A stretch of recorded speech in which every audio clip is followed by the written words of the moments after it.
কবিতাৰ নাম অৰ্ধ উলংগ মানৱ। কবিতাৰ কথা পাঠ ডিম্বেশ্বৰ কোচ।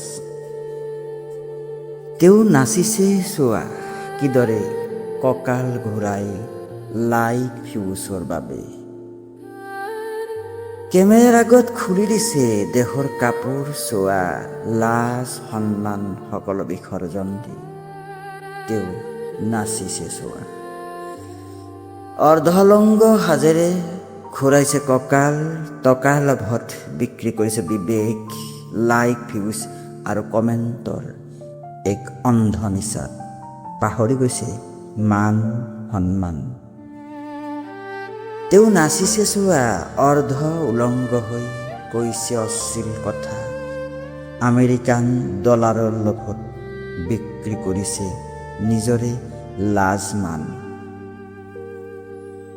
আজি আধুনিকতাৰ নামত নগ্নতাই ললেহি নেকি স্থান?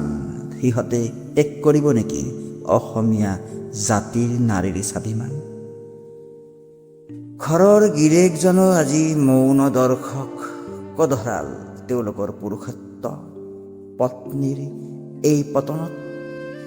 কেনেকৈ দিলি সন্মতি, টকাৰ বাবে বিক্ৰী নিজৰ বিবেক বুদ্ধি, অৰ্ধনগ্ন শৰীৰ দেখুৱাই পোৱা সেই ভুৱা হাত চাপৰিয়ে এদিন কৰিব ক্ষতি। সুমতি ঘূৰি আহক সুন্দৰ সংস্কৃতিৰে গঢ় আহক আকৌ নতুন সমাজ। ধন্যবাদ।